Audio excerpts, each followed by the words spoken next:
And welcome back to another episode of Exposing Ourselves. I'm Travis Ritchie, and this is episode 12. This is the show where we expose each other to new things. Matt, a big music fan, will assign me one of his favorite albums or playlists to listen to each week, and I, a movie buff, will give him one of my favorite films, and we come together in this very podcast to discuss it all. And with me, as always, is my good friend, Matt Runquist. In this episode, we're going to talk about the movie The Mist and the band Fitz and the Tantrums. Travis, how are you doing, man? Oh, Matt, you know what? I'm so looking forward to this episode, but it has been a week. I don't know if you're aware that we've all been getting some weather this week. Oh, have you really? Yeah, well, you have too, right? I did get some weather this week. My back hurts, yes. Oh, no, from shoveling. Yes, that's Midwest. Translated from the Midwestern, it means the snow was heavy and I had to shovel, yes. Oh, my gosh. Yeah, so here it's just been rainy and cold, and by cold, I mean around 50. Oh, no. Oh, God. Oh, God. Are you know you what? okay?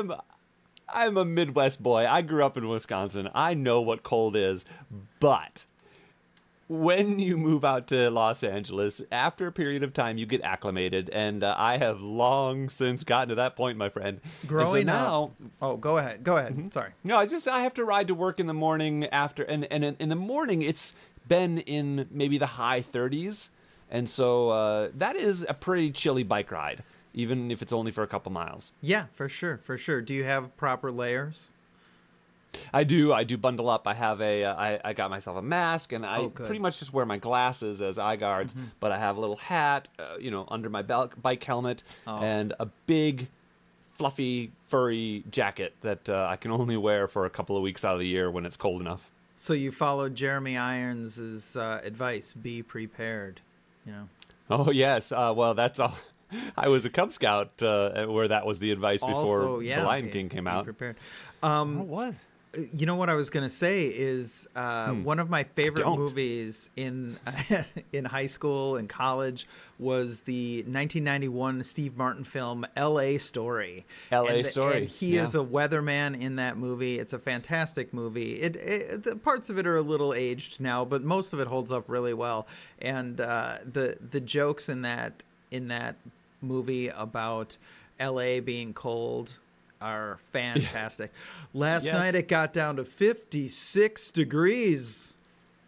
Yeah. It's so accurate, and all the idea that nobody notices an earthquake. Like if it doesn't get to be a 4.0, then nobody cares. Yeah. It's so yes, that's LA is very much like that. So, boy, how about what else did I do? I didn't do much this week. Well, work was slow. We were preempted for 2 days because of some sport ball thing, like soccer, I guess. And so I didn't work on Tuesday and Wednesday. And then Monday was a holiday for us, so I didn't work then either. So I just worked on Thursday, but I did get to play a bear. We had one of the actors from Cocaine Bear on the show. Oh, and fun. And it was also his birthday. So they dressed me up as a bear in a bear costume, and I got to wheel out a cake, and I got to be in the cast photo too, so that was kind of cool. Was there any cocaine in the cake? No, although this is a little behind the scenes. I'm not sure if I should say this, but when we were practicing, the set decorator, and I'm not set decorator, the props person, when they had the cake for rehearsal, had put out 2 lines of Coke like next to it. And we were all like, this is not going to be on the show. This is a CBS daytime, definitely can't do talk that. show. You can't do that on television. But no, it was a lot of fun, and I could barely see. Like no pun intended. I had 2 little eye holes, and the mouth had little holes I could look in through. But so I was dependent on like the stage manager to lead me around by hand, and so it was a lot of fun though. Cool. And, well, that's super fun. Yeah. Oh, I did find out that I didn't get that other audition that I had. Well, but the interesting thing is, normally you don't hear anything. If you don't get an audition, you just don't hear. But they specifically reached out to my agent and said, "Hey, we loved his tape. We're going with a different way, but we'll definitely keep him in mind for other things." Yeah. That's really exciting.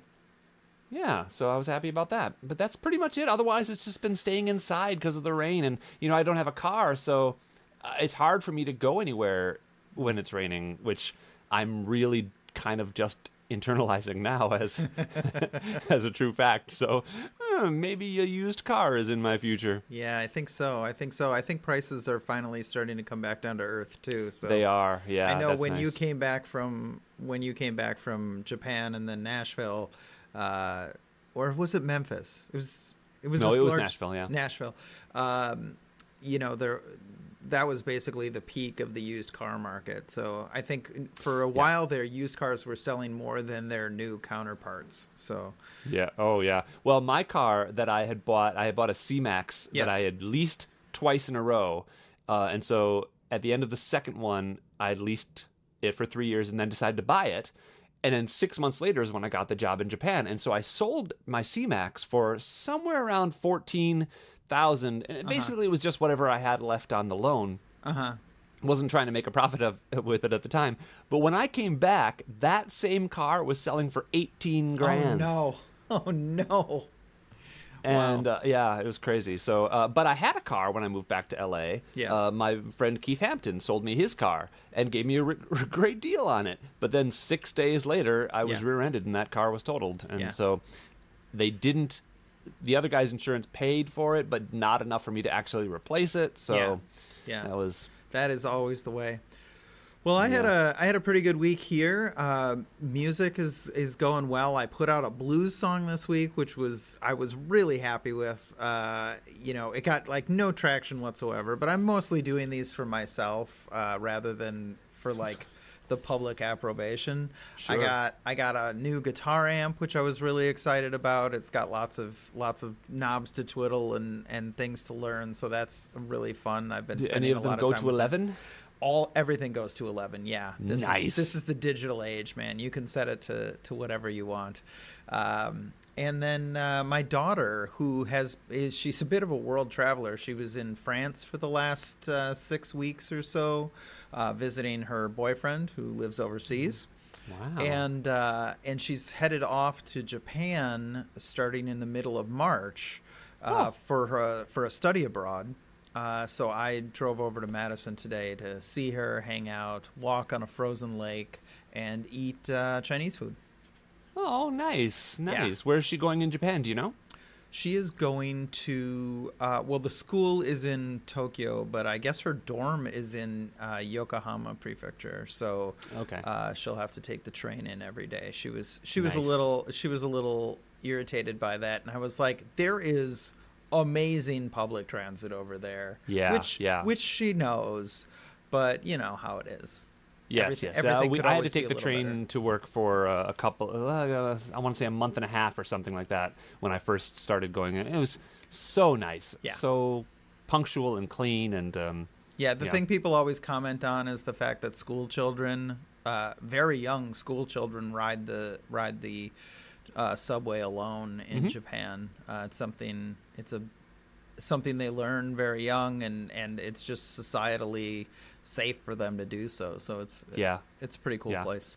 And you can tell her that Google Maps actually helps a lot for getting around. It knows all the train times, and I used that a lot. Probably more than Apple Maps. I don't know if which kind of phone she has, but Google specifically works pretty well. Awesome. Cool. Well, I will let her know that. Hey, what do you say we change things up this week and do the music first? Oh, please. You know what, Matt? You did a great job with this playlist. I'm just going to jump right into it and tell you that it's probably my favorite playlist so far. Oh, that is really good news to me, because I've been struggling a little with choosing things that I thought you would like and not hitting the mark. Bad for being hard to there's please. There's no reason to feel bad. But I do want to introduce for people who don't know what the playlist is. Do it. The band this week is Fitz the Tantrums, who was formed around 2010. I actually don't know the guy's name, but his name, it's like Fitzpatrick or Fitzgerald or Fitz something. But Fitz and the Tantrums was a music project that he kind of put together, a pretty nice 5-piece band, amazing backup singer. And they focus on making music without any guitars. So it's neo soul and very like danceable, upbeat, fun pop, rock, soul. Good stuff. With a little funk in there. With a little bit of funk. Yep, just enough. Yeah. Yeah, well, Matt, I had so much fun listening to this. Now, I had never heard of Fitz and the Tantrums before we got going, but I have heard at least one of these songs. I have had hand clap on my my what I call my happy playlist on Amazon Music back when I was able to use it. They've changed Amazon Music so it's unusable now, but it's okay because I have YouTube Music. But so I've heard that song before. I didn't know it was from this band.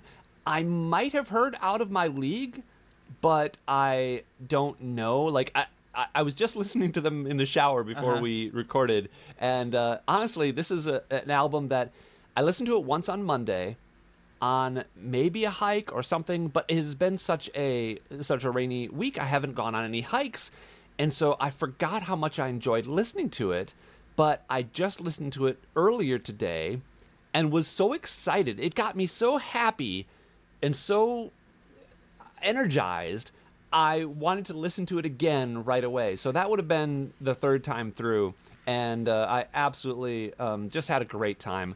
It made me dance. I was kind of boogieing in the shower a little bit. And yeah, I don't know if it's the best playlist we've done so far, but it's definitely the most fun. Yeah. And yeah, it's fun music. And I think the songs that I chose are pretty upbeat.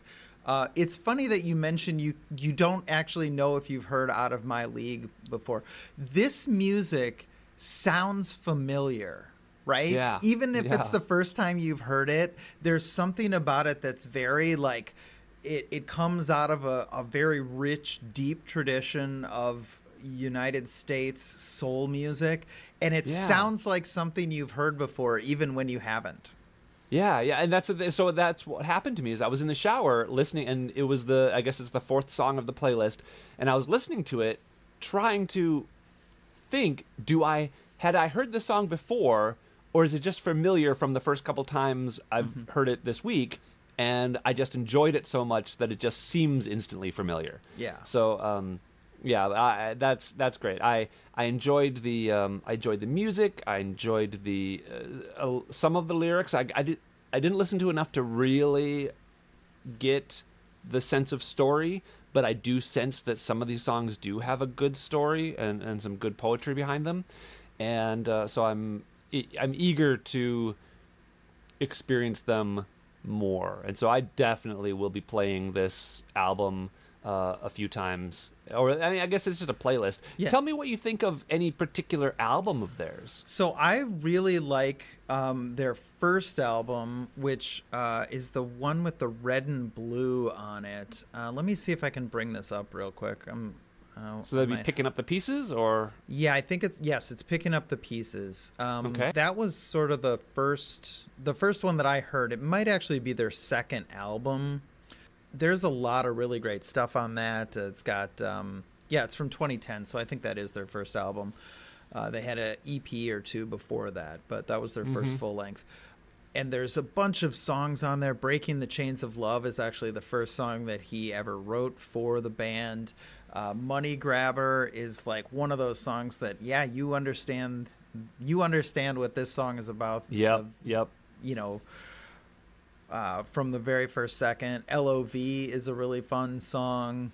There's a couple of slower songs that I don't think I put on the playlist, but that really work to kind of just sort of change the energy level, which is a good thing throughout the course of an album. Yeah, I didn't feel like it was repetitive. I didn't feel like it was just the same thing I didn't feel like it was the same thing over and over again.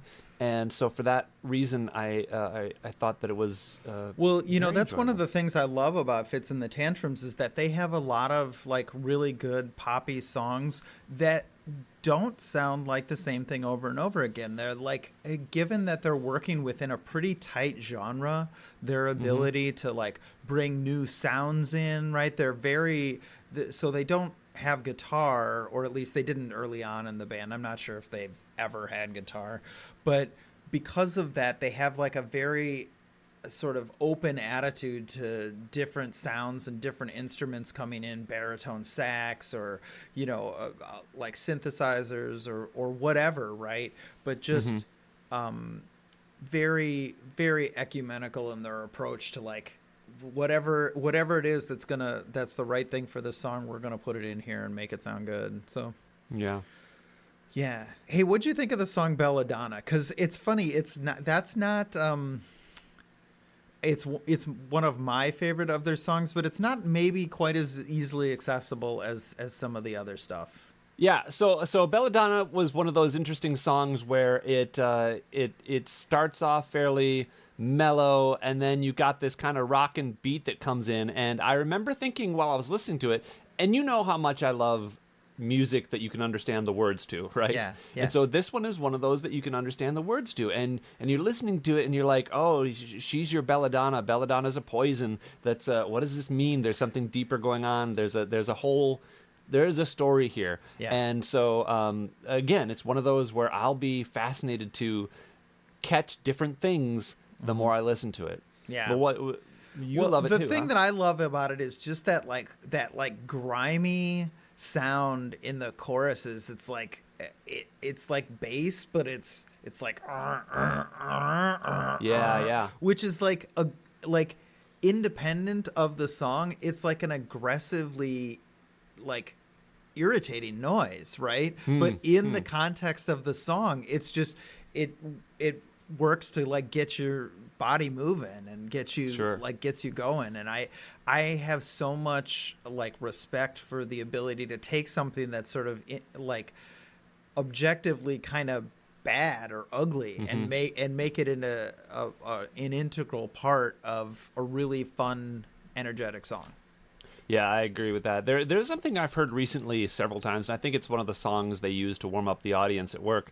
But there's a part of the song where the instrument, the music sounds like it's being muffled, like someone's covering up the speaker or something like that, and or putting it underwater or something like that, you know, and or through a pillow, and it's this kind of like, it's a very disconcerting sound, but it works for a few seconds as like a hook. Does it make you try to listen closer because it sounds like somebody's like muffling it and you're like, wait, what's going on? No, I don't know how to describe it. I wish I could remember what song it was, but the point is that it is unpleasant to listen to on the face of it, but as an element of the music, it's interesting, and it's almost another instrument in and of itself, and so I feel the same way about this. Yeah.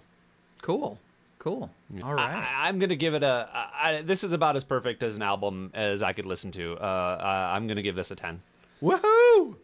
That's amazing. I'm really excited to hear that. I thoroughly enjoyed it. And it is a playlist. I would be interested to see if any of their individual albums hold up. I mean, you did pick the best. I think, yes, this is absolutely a list of singles. But I do really like all of their albums. Like, I haven't listened to their most recent one a ton, but the one that like Belladonna is off of, and that by the way is the album that I was going to assign you. I really like that album. I really love Picking Up the Pieces. I really love their self-titled album. So, I don't think, I would say go ahead and pick up, one or two of them and see if you like them in the whole album format. Nice. Well, maybe you'll have to, I mean, you know me, I don't generally seek out new music, but I will, I'll definitely be listening to this again, and maybe in the future, if we do another episode, we can come back to this and, you could assign me an individual, whatever you think their best album is or something like that. Sure. Okay. I'd be open to that. Well, I also have to rate this, and I'm going to give this playlist a 10 because I made it. It's great. It's great. If you want to listen to this playlist, it'll be in the show notes, and you should let us know, dear listener, what you think of Fitz and the Tantrums, because and of course any of our selections that we talk to every week, we'd like to hear what you think. Awesome. We are. How can they do that? They can do it on Facebook. Oh, they can do it on Facebook if they search for Exposing Ourselves Podcast. They can check out our RSS feed. Again, you can search for Exposing Ourselves on any major podcast platform and many of the minor ones. And of course, they can always email us at exposingourselvespodcast@gmail.com. Oh my goodness, what an amazing way to get in contact with us and let us know what your thoughts are. You really fed me that one. Thank you, Travis. Well, I do want to hear from people. I have had people tell me in person their thoughts, and I keep on saying, well, email me that so we can read it on the air. It sounds like a threat now. We're going to read it on the air. Yeah, so, all right, great. Well, I guess we can move right on to our movie pick of the week, which I'm also kind of excited about. I'm wary, but of what your thoughts are. But the movie that I assigned you this week is The Mist, which is based on a Stephen King novella from 1980, and it was directed by Frank Darabont, who also had previous to this done a couple of big Stephen King movies, Shawshank Redemption and The Green Mile, which are generally regarded both to be very great movies. But I wanted you to watch The Mist, which is actually Frank Darabont's first kind of take at a horror genre. And what's interesting is that Frank Darabont actually went on to develop The Walking Dead for TV, and a lot of the actors from The Walking Dead are in this show. Jeffrey DeMunn, Laurie Holden, Melissa McBride, and so they're in this movie. Yeah, no. So it's kind of but the cast also, besides them, you're looking at Thomas Jane in his right in his peak after he did Deep Blue Sea and The Punisher. You got Marcia Gay Harden, Andre Brower is in this. Toby Jones, before he really became huge. And so it's got a lot of great acting. And the story is simple. It's it's a little town in Maine, and there's a storm. And as the citizens are cleaning up, they notice this mist coming over the lake towards the town. And as the hero, Thomas Jane, and his son go to the store to get supplies, the mist kind of rolls through town, and there are monsters in the mist. And so they're all stuck in this supermarket together as this horrifying thing happens. So let's start here. You told me last week that this was kind of a low budget film. Okay. I want to know, do you have any sense of why that is? Because this is a guy who had just produced two really, really very financially successful films from the same source material. Why was this? What, do you have any idea of the backstory behind how he chose this as his next project, or why that didn't get a decent budget? Well, a little bit. He had actually been wanting to do. He had optioned The Mist years and years before he did the other ones. The Mist was his first thing that he wanted to do from Stephen King, and so he optioned it ages before. And I think as far as the budget goes, Stephen King movies are generally a fairly low budget affairs. I can't really think of any that have what I would call big budgets. And so, but I don't know specifically why after Green Mile and Shawshank were such successes that that he couldn't get more money for this. Okay. Well, that's fair. So let's start with the good. The good is this is a pretty functional horror movie, right? It works. It follows its own logic. The CGI, while mid 2000s CGI is pretty darn good for a low budget. The practical effects are quite gory. And they do a lot of practical effects. Even with the monsters, they try to do as much practically as they can, which I respected. Well, and I think the CG wasn't there to, the CG is not quite up to where you're like, oh yeah, that looks real, right? It's still in the uncanny valley, and so I think. But this is in the age when the Thing remake or the Thing prequel came out, and they had actually done all the effects practically in filming, but they replaced all of them with CGI around the same time, 2007-ish. And it was all horrible, and so. Yeah, it's not like notably bad, but it is still like obviously CG, right? Right. You're talking tentacles and stuff like that. You know, when they're interacting with the people. Yeah. So the other thing that I probably people who have listened to the podcast since the very beginning know this. I am not a horror fan in general. I don't really like horror films, and this is unequivocally a horror film. It's not like a horror film with a like a fun twist or whatever. Like, this is a horror film. There's a twist ending, and well, we'll talk about the twist ending later, but. So we should, I mean, if it's unclear, there should be a spoiler alert. If you have any desire to see The Mist and haven't and don't want to be spoiled, just be aware.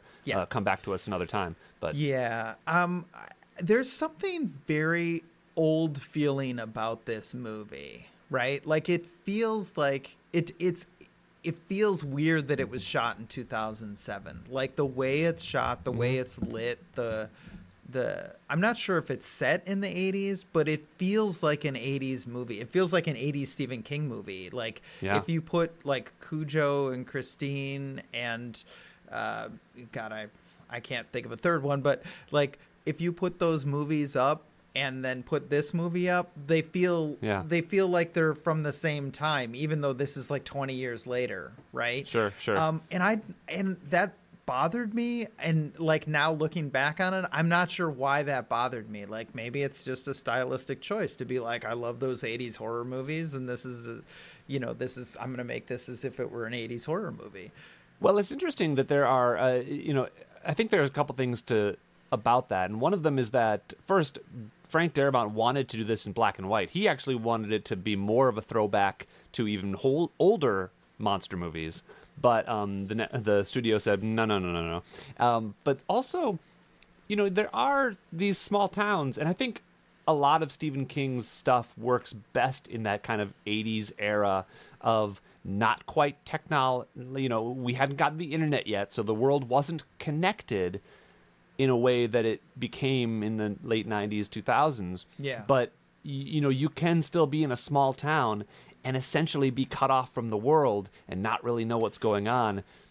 And I think that was a very, kind of scary time. Yeah, no, that's absolutely true. And I should probably forgive it a little more. And it must have been set in the 80s, because otherwise people would have just pulled out their cell phones and, Oh, I mean, I don't know about the setting. I feel like there also still are towns, small towns where just... Yeah, the cell phone towers don't work. And well, they just weren't connected as early as others, It's not like a big city or like Milwaukee or LA or something like that. You look at Wisconsin or Lake Mills, where I grew up, which is close to you, man, that was it still is, feels like a real small town. Yeah, absolutely. Yeah. So I'm not really sure what I want to say about this. I mean, I'll admit that I didn't like it, but I didn't like it because I don't particularly like horror movies, and this is a horror movie, right? It's gory in places. There's logic problems that are kind of intractable. I can understand why, like, how this worked as like a written story, but as filmed, it's like, it's weird, right? The first half of the movie is like a box, which is always a tough thing to do, and what do you mean by box? Oh, sorry. Like, all of the action is taking place in one location, right? It's all inside the grocery store. Once they get to the grocery store. I mean, there's a whole big intro where they're at the house. There's a whole big intro. But like, you don't even know what kind of movie it is until they get to the grocery store and they get locked in, right? Wow, it's interesting because one of the things that it made me think you might have liked this movie is that you liked Hellraiser so much. And the difference, like, this as a horror movie is not it's not about the monsters so much. It's about the people and their reaction to the situation. And I think that the idea of like the monster within is very much a part of this story. Yeah, and I think, my wife said something after the movie which kind of resonated with me, which is, yeah, I mean, what are we supposed to learn from this? That people are shitty to one another? Yeah, I mean, like, there's a lot of people being like, making awful decisions and being awful to one another in this movie, and I struggle with any movie like that. I mean, I've the classic one in this podcast is The Prestige, and how I don't feel like there's anyone that I can root for in The Prestige. Now, there's definitely people to root for in this movie, and I appreciate that. But I don't know. I'm like I said, I'm struggling to find something coherent to say about it other than like it didn't really work for me. Let's talk about the ending. Okay. Okay. So in the ending, and here's your spoiler alert. Stop now. Skip forward 4 minutes. We've already covered it. Go ahead. Right. Go ahead. Thomas Jane shoots the other 4 people in the vehicle because they're trapped in a motionless vehicle. The mist is surrounding them, and none of them want to be torn apart by the monsters. They have a gun with 4 bullets, and so he shoots the other 4 people. And 5 people. 5 people in the car. 5 people in the car, and he shoots the other 4 people, including his own son. Yeah. And it's heart-wrenching because almost immediately the mist starts clearing and the military comes through with like flamethrowers and pushing the monsters back and having rescued a bunch of people from the town who are on these transports. This didn't work for me at all. Okay. Wow. Interesting. For a couple of reasons. I mean, or rather, it did work for me, and it made me feel like shit. Right. Which is not a thing I like feeling. Right. Like some people are like, "Ooh, yeah, horror." I want to like get into the gritty emotions or whatever. But I don't want to see somebody shoot his son. Right. I mean, you don't see it, but yeah, like, I get what you're saying. Like, it happened. This is a really good explanation for why movies always have happy endings. Why even in like narrow little art house films, a truly unhappy ending, like a true ending without any kind of redeeming narrative, is very, very rare. Because if you're watching this movie and you don't feel like shit at the end of it, I don't know how, I don't know what to say to you. Like, you should feel bad at the end of this movie. And I don't watch movies to feel bad. I don't think many people do. Yeah. It's interesting because I also kind of famously have an aversion to what I call nihilistic movies. And I don't know why I don't feel the same way about this movie. And I think because it is a horror movie, right? And the horror aspect isn't so much about the monsters.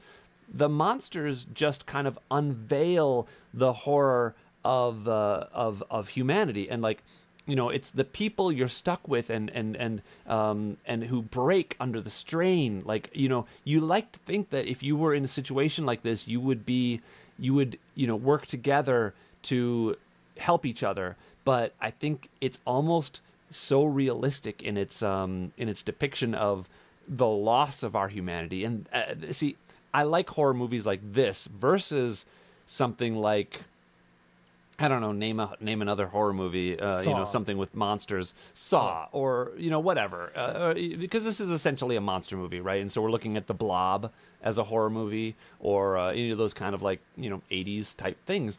And so The Blob is just about the monster, and you're right, they beat the monster in the end, because that's what the movie is about. The movie is about us versus the monster. But this movie is about us versus ourselves. And that's what the story is about too. And so the ending in the book is very different. I don't know if you did any research on that. No. But the ending in the book is just they're in the Wrangler or whatever it is, and they're driving, trying to reach the border of the mist, basically. and they're just driving and driving and driving, and then that's the end of the story. With the insinuation that, we don't know what happens to them. And so the thing I like about this is it's more definitive, right? Mm-hmm. We're not left up to our own devices. There was something else where I think with the end of Inception where you're like, I don't want to have to decide for myself what happens. Yeah. Well, in this movie, you don't have to. No, I sure don't. And but it's tragic and horrible, like in the absolute sense of the word. And so I think that makes it just a superlative horror movie. Yeah, I mean, I was definitely horrified, right? But I will say that section of the movie where after they leave the store feels disconnected from the rest of the movie, probably understandably. And it feels like all of a sudden you're in a different film. And I don't know. I feel bad that I don't like this movie or that I can't critique, because usually I feel like I know why I don't like something, and so I can at least talk about why that is. Mm-hmm. But this, yeah. I really struggled with it. I struggled to get through it. I like, it was tough for me. And the ending did feel like just really brutal. Here's a specific thing I didn't like. When he sees the transports going by, he sees this woman who had left the store earlier to because she wanted to go see her children and help them, right? That felt to me like such a bullshit rug pull, right? There were so many people who braved the mist and got just fucking murdered a couple of 100 feet from the store. And there's no explanation whatsoever for how this woman supposedly made it from the store to her home. And, like it's just like, oh yeah, this person who was maybe the only good person in the movie, she's fine. And there was no well, you don't know that she made it home. Maybe she just made it to her car and went as far as she could and was just sitting in her car until she got rescued. You don't know. Well, she's got her kids with her and they're at the home. Yeah, they're on the transport. Well, maybe together. she made it home and but she did it before the mist got too strong. And yeah, exactly. Like there's so much hand I don't know why I don't know why I don't need an answer for that personally. I think it's tragic. I felt it was extremely knife twisty is what it was. Yeah, right. It's like, look, my kids are still alive because I am a good person who went out. Right, even though this guy had been fighting for his child the whole time. I don't think it's about good or bad as far as the type of person you are. I think it's just it's in another path, a path not taken. This is what could have happened for you, and it's I think just the tragedy of it. So, okay. I'm sorry you didn't like it, but I'm sorry I didn't like it too. But is it time to rate? Is that what we're about to do? I guess. I mean, I don't know what more to say about it. It did make some money. It was the budget was about 18 million, and it made 57 million in the box office. So it wasn't a huge success, but it was a success. So that's not bad at all. Notable. And that's actually pretty decent money for a horror film. Horror films, as much of the cultural conversation as they take up, don't. A lot of them don't make a ton of money. Well, and I think that part of maybe the flaw of this movie is it might be a little too cerebral for most people. Like, you don't like horror movies, that's fine. But for people who do like horror movies, this is maybe a little too thinky. Like, because it has to do with so much internal struggle. So, Okay. I don't know why it didn't make more money. Yeah, I got to admit, I'm struggling with where to rate this. I know it's going to be below a 5, but I don't know. There's not a lot redeeming for this for me, and it's funny, right? Like, I think when you rated something a 2 last week or the week before, you were like, I'm never going to listen to it was New Adventures in Hi-Fi. You were like, I'm never going to listen to this again. And it was a 2, right? And like, I'm clearly never going to watch this again and probably not even think about it too much, right? But but I don't know if it deserves a 2. That feels low. Sure. To me, I mean, right? there are movies that I like. Anything that I don't watch again can be anything 5 and under. Like yeah. Yeah. But I'm gonna say a 3. I'm gonna say this is a 3 to me. Yeah, it's. So was there anything you did? What did you like about it? You Andre liked... Braugher. I liked Andre Braugher. It was nice to see him. You didn't like the kid? I thought the son was really good. He was better than Christian Bale in Empire of the Sun. Ha ha! That's a callback. Okay, yeah, I think maybe maybe a little. This one was a little younger. I think the kid's name is Nathan Gamble as Billy Drayton. Yeah, he did a good job. I don't know him in anything else off the top of my head, but yeah, I mean, God, the cast is to me great. Like, yeah, this really might be a function of me not really knowing modern movies, because most of the people that you're like talking about how much you love the other things, that I recognized almost no one from this movie. Interesting. Yeah, Thomas Jane, Andre Braugher. No, Thomas Jane, Andre Braugher. Oh, okay. Okay. But that's kind of it. There's one of the old guys in the grocery store. I recognized him too, but I can't place him. Well, William Sadler was in Shawshank Redemption, and you might have recognized him from there. Yeah. And Marcia Gay Harden's been around for ages. Yeah, Marcia Gay Harden, obviously. Yeah. Yeah. Well, okay. So what'd you end up with? A 4? I landed on a 3. Yeah. A 4? Did 3. You say 4? I might have heard 4. Yeah. Okay. It's possible that you heard 4. Shoot, man! This is one of my favorite. Is Stephen it really? King movies. Yeah. Oh, it's one of your favorite Stephen King movies. That's a smaller category. If you said it was one of your favorite movies, I mean, it's up there. It's. I was going through my top-rated movies when I was choosing this, and I think I might have rated this a 7 or 8 on IMDb. And thinking about it, it's a movie that I will probably watch again, and I'm trying to think of the flaws in it, and they are fairly few and far between. So I'm going to go with an 8. Okay. And so once again, we have a disparate view here on the show. Hey, we agreed about Fitz and the Tantrums, though. We did, and if this one I specifically want to hear from you, listener. Tell if you have seen The Mist. I want to know where you stand on it. So let us know on Facebook or email us. Yeah, please. Or start your own podcast and get it popular enough that we hear about it. No. Just come on our podcast. That's what it's for. Oh yeah. That's all right. A good point.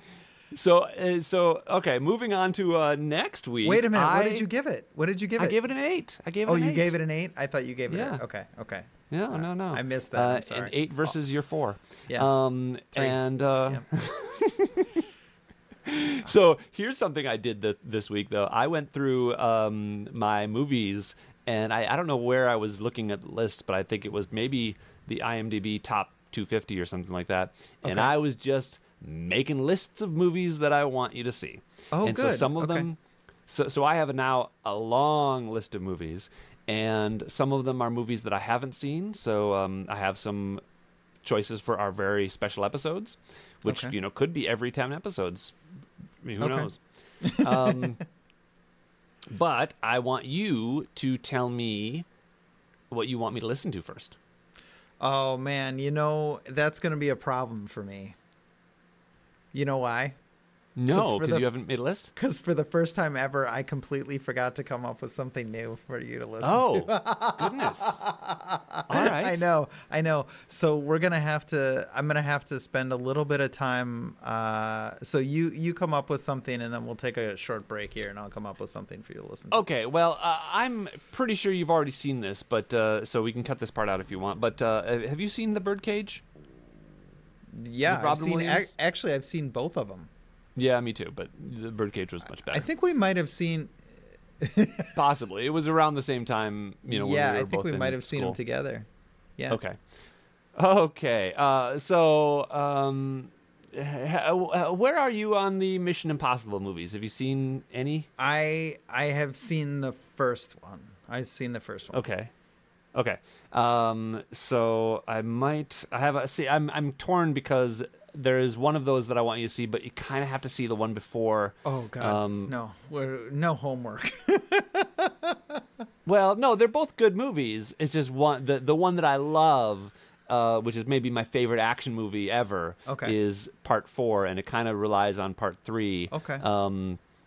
Which is, also raises the bar a little bit. Okay.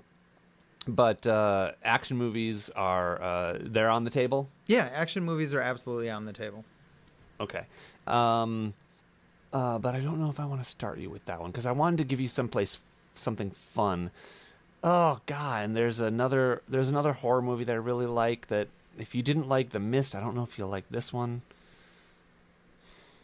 I want to give you something fun. Oh, and also Gerald's Game, which is another good Stephen King adaptation. Might have to take off my list. Do you not like fun movies? Is that the problem? No, you don't like fun movies. What? I thought you said you wanted to give me something fun. I do want to give you something fun, but what's fun to me is like I love something actiony and cheerful. I thought we were going to watch Mission Impossible. You gave me some pushback while we were cut out here from I'm the recording. Cut this out too because you sound a little salty about it. I wanted to go over your anti do you want me to go action movie thing. Okay, well, I wasn't sure where I was supposed to land on this. You want to do it? We can do it. Yeah, it's your real opinion, and it matters. Okay, fine. My real opinion is that Mission Impossible is a superhero movie, and I don't particularly like superhero movies. Look, it's not impossible that I'm going to like it. That's a little bit of a pun. Okay. I did like the first one. When was the first one, by the way? It was like 20 years ago, right? I don't know, like 96 or something like that. Oh, really? That old?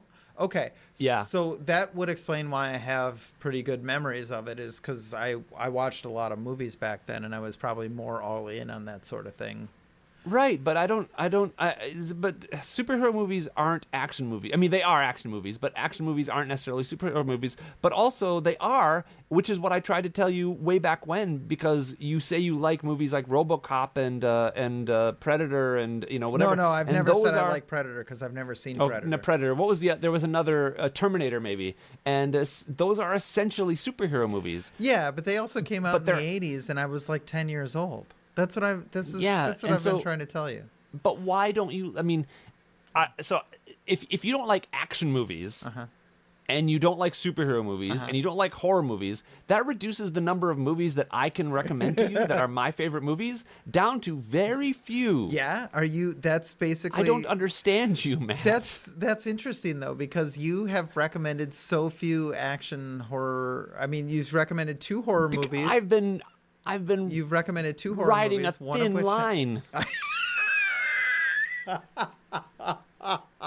Look, I don't know if we're keeping this or not, but the exhaustion, the sheer exhaustion in your voice is really. You haven't recommended a single comedy to me.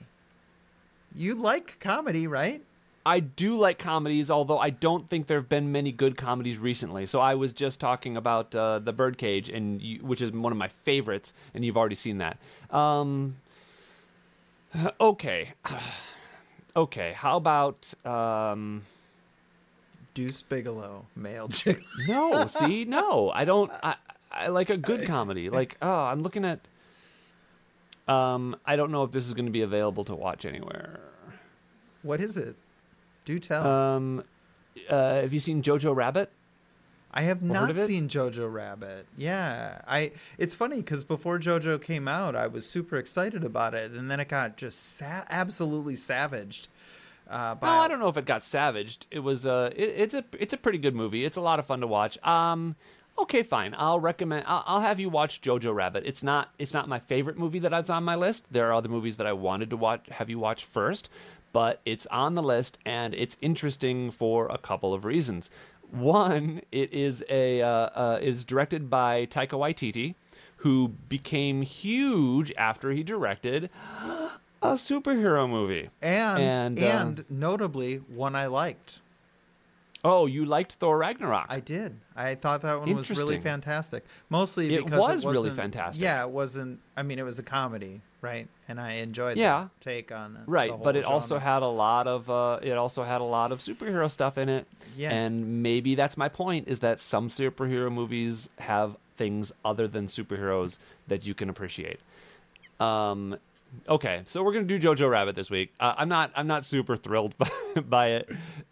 I like the movie. It's good. It's worth watching, but I don't know what I'm gonna do for you if I can't give you. You can absolutely. If I can't give you action or horror they or just have to be movies. Good. You know, that's just the thing. They got to be good. Yeah, I don't like bad movies, Matt.